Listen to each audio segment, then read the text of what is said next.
Health and Department of Mental Health, Nursing, University of Ghana, in partnership with Africa Academy for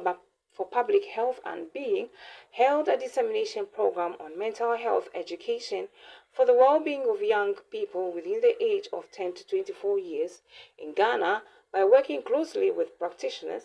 academics, and policymakers to discuss findings from the landscape analysis and environmental scamming of young people's mental health in Ghana. We can't sit alone in education, alone in healthcare to solve these problems. We need to come together across sectors to find solutions together. And innovation, I think, will play an important role. The way we've always done things in the past might not always be the way to solve these problems going forward. And I think the best new ideas will come from young people themselves. So the Being Initiative is focusing in 12 countries. Grand Challenges Canada also does other work in Ghana in sanitation, in maternal newborn health, and in many other areas of health innovation. The culture we phone say omo young people sana or some to mo boase na mo raise omo ye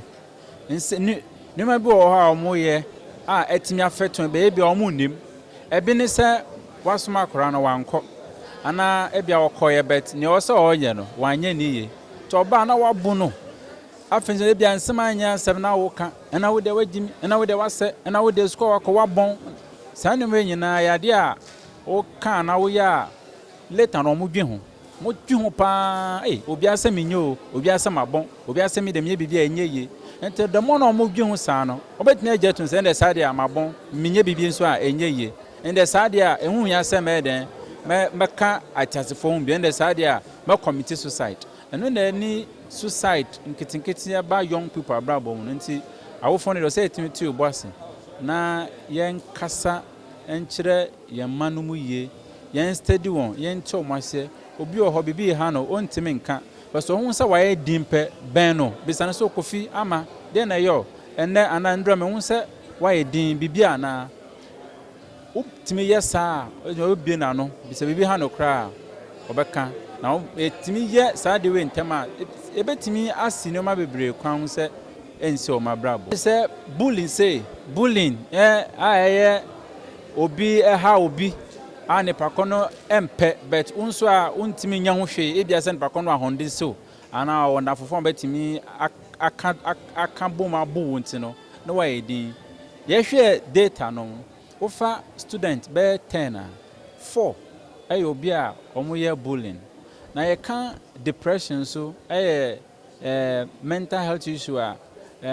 obe sad de obedi kra uni energy bia so ba bibia eno nso ya de a etimi affecting nipa be 7 out of 10. Okay, ye nuanom bunu no omo hu hia pa ese ni ati asese omo ne ye dachi empenifo na omo trim apomuden no ehu hia. In fact in hwehwemu a kire se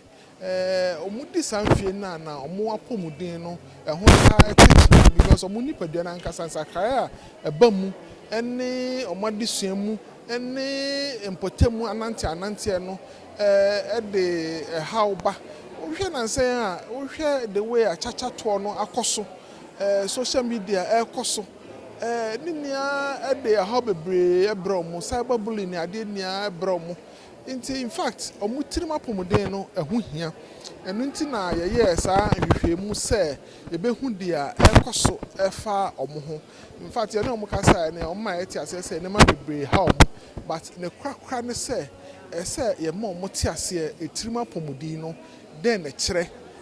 omo hia mmo a ekwan ben no mefa so enya sa mmo no ase omenya tema de ama omo ho a omo ntete omo ho na ometumi adesua akoso amom because omo ne yeda che empenifo mebema stakeholders ene se adwuma na enye baakofo edia ese enia ye kabom na ye adwuma no social welfare youth authority mental health authority gender ministry of health ye nia ye wo dwumadi a ese edi nti no se ye kabom a eno na ebema effectiveness of any intervention bia ye no ana say can twima ye modern bo bia beba no emu bɛte yie bullying ɛyɛ ade a afei yɛ nhwehwɛmu a yɛyɛ no kyerɛ sɛ bullying no ɛkɔ so ɛyɛ ade a ɛkɔ so sɛm a ɛbɛfi w'ano aba koraa yɛ bullying wobɛka asɛm a ɛbɛha nipa no ɛno atumi de adwene mu ɛhaw ɛbrɛ nipa no ɛfotu a mebɛma sɛ sɛnea yɛnya tema ɛma yɛn ho yɛdodɔ yɛn ho ɛho yia sɛ wobɛka asɛm a ɛbɛma obi ahaha ɛbɛma obi atete because ne nyinaa de ɛtumi apɔmuden ɛhaw Including those from schools, as well as people that are deemed extremely vulnerable, including MSMs. As a student, I've come to the realization of there are lots of things that we face. The major one that I've seen and realized are the anxiety and then the stresses that come to learning. Most of the time, the longer periods we spend at lecture halls, and then the anxiety that we face during examination periods. Sometimes the nature of the examination timetable, it doesn't even favor us. Like for instance, I'm having 3 papers in a day, or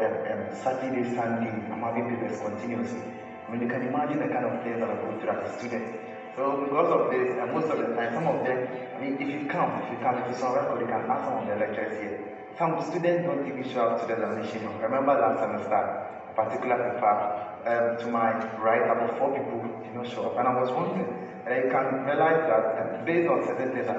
some people had like continuous papers, like from Monday to Thursday. These are some of the major problems that we face. I came to be a part of the stakeholder consultative meeting on mental health of young people as a participant, and I've learned a lot. And I struggle with depression from 2020 because I lost my dad. So the shock of his passing left me depressed for a while, and then I developed some post-traumatic stress disorder, and there were things that I used to love that I couldn't do anymore. So as a young person, I can say that we face a lot of issues that regard mental health. Like sometimes you feel very stressed, there's this feeling of anxiety, you are depressed at some point, and so many more. I think it's very important to address such issues because I've had encounters with other young people where they share their experiences as well, and I think it's very important for us to address it.